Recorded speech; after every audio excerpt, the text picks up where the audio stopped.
وَمِنْهُمْ مَن يَسْتَمِعُ إِلَيْكَ، نبی صلی اللہ علیہ وسلم کی محفل میں جب آپ نصیحت کی باتیں کرتے تو منافقین بھی آ کے بیٹھا کرتے تھے، چونکہ یہ صورت مدینہ میں نازل ہوئی اور ابتدائی دنوں میں مدینہ میں نازل ہوئی تو منافقوں سے مسلمانوں کا واسطہ پڑنا شروع ہوا۔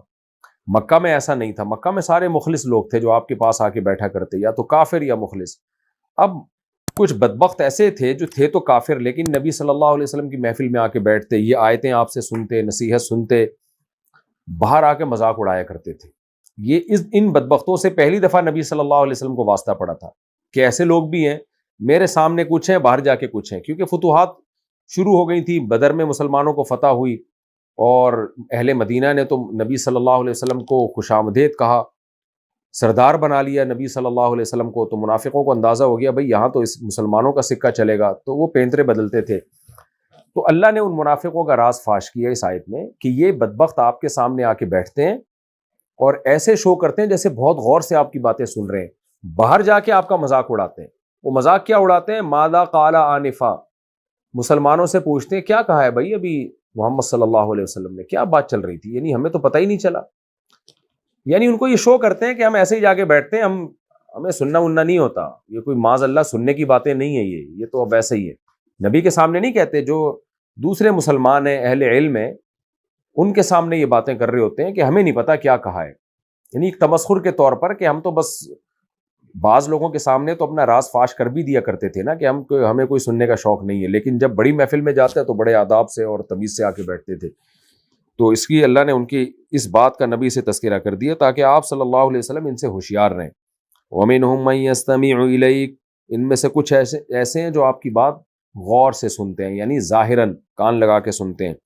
حَتَّى إِذَا خَرَجُوا مِنْ عِنْدِكَ، یہاں تک کہ جب آپ کے پاس سے باہر جاتے ہیں، قَالُوا لِلَّذِينَ أُوتُوا الْعِلْمَ، تو کہتے ہیں ان لوگوں سے جن کو علم دیا گیا ہے، ماذا قال آنفا، کیا کہا ہے محمد صلی اللہ علیہ وسلم نے آنفا، ابھی ابھی۔ اس آیت کا ایک تو یہ مطلب ہے جو میں نے بتایا، دوسرا مطلب بھی ہو سکتا ہے کہ یستمع الیک، غور سے سنتے ہیں لیکن باہر آ کے اہل علم سے اس کی تشریح پوچھتے ہیں۔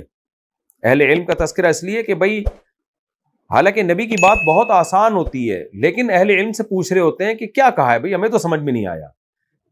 تو اہل علم سے پوچھنا اس کی علامت کہ بھائی اس کی تشریح اتنی مشکل ہے، یہ باتیں مینٹل لیول سے اتنی اوپر کی ہیں کہ ہماری تو سمجھ میں نہیں آ رہی، شاید تم ہمیں سمجھا دو۔ تو اس سے نبی کا مذاق اڑانا مقصد ہوتا تھا کہ یہ باتیں جو ہے نا ہماری کھوپڑی سے اوپر کی ہیں، کیونکہ نبی جہاد کی بات کرتے تھے، نبی مردوں کے زندہ ہونے کی بات کرتے، تو وہ کہتے بھائی یہ ہماری اس کی ایکسپلین کرو، ہماری سمجھ میں نہیں آ رہا ہے۔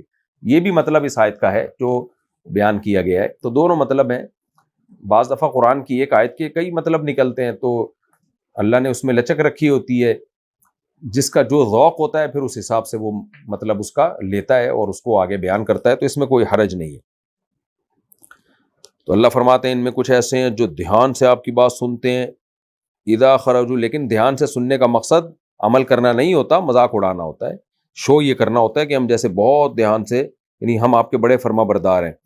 اور حتیٰ اذا خرجوا من عندک، یہاں تک کہ جب آپ کے پاس سے باہر نکلتے ہیں، قالوا للذین اوتوا العلم، ان صحابہ سے پوچھتے ہیں جن کو علم دیا گیا ہے، ان سے کیا پوچھتے ہیں؟ ماذا قال آنفا، کیا کہا ہے، یعنی ہم نے تو اتنا دھیان سے سنا پھر بھی ہماری سمجھ میں نہیں آیا۔ تو اس کا مطلب محمد صلی اللہ علیہ وسلم کی باتیں مینٹل لیول سے معاذ اللہ اوپر کی باتیں اور یہ ہماری سمجھ سے بالا تر ہیں، یہ کوئی سننے کے قابل نہیں ہے باتیں معاذ اللہ۔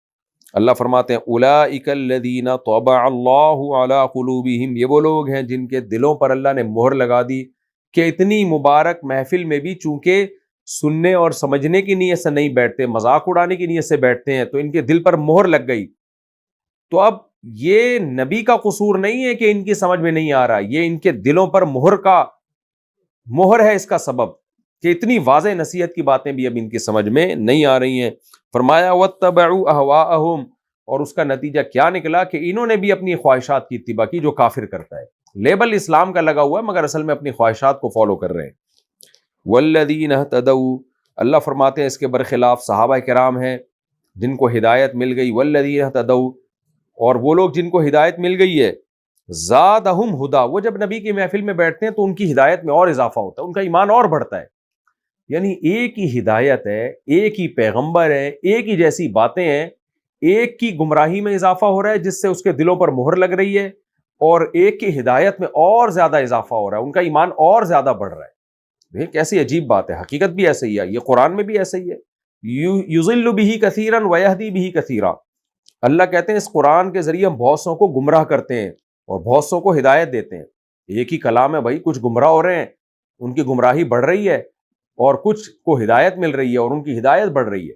وجہ اس کی کیا ہے کہ آپ کس نیت کے ساتھ کتاب کو پڑھتے ہیں. اگر آپ تنقید برائے تنقید ہی ہے، آپ کے دماغ میں ہی نیگیٹیوٹی ہے، تو آپ کو ہر شخص میں پھر برائی ہی نظر آئے گی. جیسے آج کے بعض اسکالر ہیں، ان کے دماغ میں ہی گوبر بھرا ہوا ہے، تو ظاہر ہے جب دماغ میں گوبر ہو تو اس کو ہر جگہ بدبو ہی آئے گی.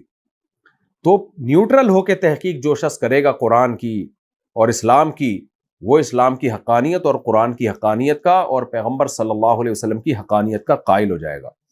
لیکن کوئی نیوٹرل ہو کے نہیں کرے گا، اس کے دماغ میں ہی بدبو بھری ہوئی ہے، تو بھائی جس کے دماغ میں بدبو ہو یا ناک میں بدبو گھسی ہوئی ہو، تو ہزاروں خوشبوئیں بھی اس کے پاس سے گزریں گی، اس کو خوشبو محسوس نہیں ہوگی. فرمایا والذین اہتدوا، جو ہدایت یافتہ ہیں، یعنی جو صحابہ جو مومن ہیں، منافق نہیں ہیں، زادہم ہدا، اللہ نے ان کی ہدایت میں اور اضافہ کر دیا نبی کی محفل میں بیٹھنے کے بعد. وآتاہم تقواہم، اور ان کے حصے کا تقوی اللہ نے ان کو عطا کر دیا. یعنی جس کو جتنا تقوی ملنا تھا اللہ نے اس کو اور زیادہ وہ عطا کر دیا، اور پرہیزگار بن کے نکلتے ہیں نبی کی محفل سے. اللہ بھی ان منافقوں کو دھمکی دیتے ہیں فَهَلْ يَنظُرُونَ إِلَّا السَّاعَةَ، کہ تم کیوں سیدھے راستے پہ نہیں آتے، کیا قیامت کا ہی انتظار کر رہے ہو؟ فقد ان تأتیہم بغتۃ، کہ وہ اچانک آ جائے پھر تمہیں ہدایت ملے، تو اس وقت ہدایت کا کوئی فائدہ نہیں ہے. فقد جاء اشراطھا، فرمایا اگر قیامت کا انتظار کر رہے ہو تو قیامت کی علامات تو ظاہر ہو گئی ہیں. دیکھیں قیامت کی علامتیں تین قسم کی ہیں. کچھ علامتیں جو بالکل ابتدا میں، جیسے نبی کی نبوت کا ظاہر ہو جانا، یہ بھی قیامت کی علامت ہے. پچھلی کتابوں میں لکھا ہوا ہے کہ قیامت کی علامات میں سے آخری نبی کا ظاہر ہونا. نبی صلی اللہ علیہ وسلم نے فرمایا بعثت انا والساعۃ کہاتین، مجھے اور قیامت کو ایسے بھیجا گیا ملا کے. آپ کہہ سکتے ہیں بھائی 1400 سال گزر گئے تو اب تک تو قیامت آئی نہیں ہے. بھائی 1400 سال جو آدم علیہ السلام کے زمانے سے لے کے نبی علیہ الصلوۃ والسلام کا جو وقت ہے، اس کے حساب سے 1400 سال کی کوئی حیثیت ہی نہیں ہے، یہ کچھ بھی وقت نہیں ہے. تو ہمارے نبی اور قیامت ساتھ ساتھ ہیں اگر ماضی کے ٹائم کو کاؤنٹ کیا جائے.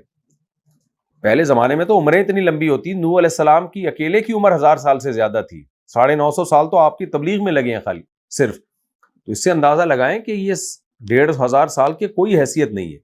تو اللہ فرماتے ہیں قیامت بھی آنے والی ہے، تو ان کی علامات ظاہر ہو چکی ہیں. پہلی علامت نبی صلی اللہ علیہ وسلم کی نبوت کا ظاہر ہونا، تو آخری نبی آ چکے ہیں، اب اس کے بعد قیامت ہی ہے اور کچھ نہیں ہے. اور انشقاق قمر، کہ شاید ہو سکتا ہے پچھلی کتابوں میں اللہ نے وعدہ کیا ہو کہ قرب قیامت میں چاند 2 ٹکڑوں میں تقسیم ہوگا، تو وہ نبی صلی اللہ علیہ وسلم کے معجزے کے طور پر 2 ٹکڑوں میں تقسیم ہو چکا ہے. تبھی 27ویں پارے میں ہے نا اقتربت الساعۃ وانشق القمر، کہ قیامت قریب آ چکی ہے اور سورج چاند 2 ٹکڑوں میں تقسیم ہو چکا ہے. تو علماء نے علامات جو بیان کی، ایک وہ جو نبی کے دور میں، ایک وہ جو بیچ میں ظاہر ہوں گی. بیچ میں کون سی علامتیں ظاہر ہوں گی؟ جو نبی اور قیامت کے درمیان میں، وہ جیسے حدیث میں آتا ہے کہ ایک آگ ظاہر ہوگی جو حجاز کے اونٹوں کو روشن کر دے گی، ان کی گردنوں کو. تو علامہ نبی رحمۃ اللہ نے لکھا ہے کہ یہ آگ ظاہر ہو چکی ہے. حجاز میں اتنی بڑی آگ ظاہر ہوئی تھی، جس سے بہت بڑی آگ لگی تھی، جس سے جو ہے وہ اونٹوں کی گردنیں دور دور تک اندھیروں میں بھی روشن ہو گئی تھی. اس کی تفسیر صحیح ہے مسلم کی شرح میں آپ پڑھ سکتے ہیں، ابھی میں اس کی ڈیٹیل میں نہیں جاؤں گا. یہ علامت ظاہر ہو چکی ہے.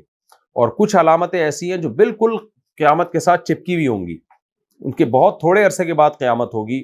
وہ ہے حضرت عیسیٰ علیہ السلام کا ظاہر ہونا، دجال کا ظاہر ہونا، سورج کا مغرب سے نکلنا، یاجوج ماجوج کا ظاہر ہونا.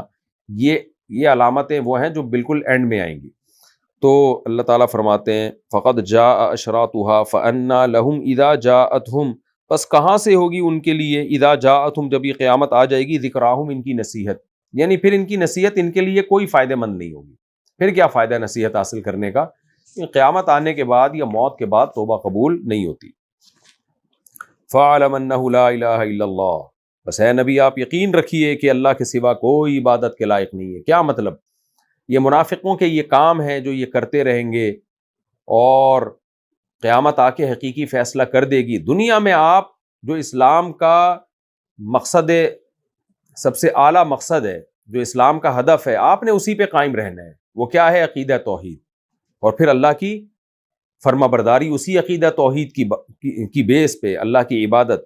فعلم، پس آپ جان لیجئے، یقین رکھیں، اپنا عقیدہ درست رکھیں، انہ لا الہ الا اللہ، کیونکہ یہی تو جنگ تھی مشرکین اور منافقین سے، عقیدے ہی کی تو جنگ تھی کہ بے شک اللہ کے سوا کوئی عبادت کے لائق نہیں ہے۔ واستغفر لذنبک، اور اپنے گناہوں پر مغفرت مانگیے۔ گناہ کا لفظ نبی کی طرف مجازن اس کی نسبت کی گئی ہے۔ میں بار بار اس کو ایکسپلین کرتا ہوں کہ انبیاء سے گناہ نہیں ہو سکتا، لیکن انبیاء کوئی کام خلاف اولا بھی اگر کرتے ہیں تو اس کو گناہ سے تعبیر کیا جاتا ہے، کیونکہ ان کی شان اتنی بلند ہے کہ انبیاء خلاف اولا کام پہ بھی ڈرتے ہیں۔ تو اس لیے اللہ نے فرمایا، اور نبی کو یہ غم رہتا تھا بھائی مجھ سے تبلیغ میں کوئی ایسا، تبلیغ کے کام میں ایسا نہ ہو کہ اپنی ذمہ داری پوری نہ کر سکوں، تو اللہ نے فرمایا آپ اپنی کوتاہیوں پہ اللہ سے استغفار کریں، اللہ معاف کرنے والا ہے، اگر آپ سے کوئی کوتاہی ہو بھی گئی تو اللہ معاف کر دے گا۔ وَلِلْمُؤْمِنِينَ وَالْمُؤْمِنَاتِ، اور مومنین اور مومنات کے لیے بھی آپ استغفار کیجیے اللہ تعالیٰ سے، تاکہ ان کو بھی تسلی رہے کہ بھئی ہمارا ہدف صحیح ہے، تو اگر ہم سے کوئی کمی کوتاہی ہو بھی گئی تو ہم بھی توبہ کر رہے ہیں اللہ سے، نبی بھی کر رہے ہیں، تو ان کو اور تسلی ہو جائے گی کہ بھئی اللہ معاف کرے گا ہمیں۔ دیکھیں اس سے کتنا پتہ چلتا ہے کہ خوف کا اتنا غلبہ کہ آپ عمل کی موٹیویشن ختم ہو جائے، یہ اسلام میں پسندیدہ نہیں ہے۔ آپ سے اگر کوئی گناہ ہو رہا ہے یا آپ صحیح راستے پہ نہیں چل رہے تو اللہ سے ڈرے ضرور، مگر اتنا ڈرنا کہ مایوسی پھیلے اور موٹیویشن ہی ختم ہو جائے، یہ شریعت میں پسندیدہ نہیں ہے۔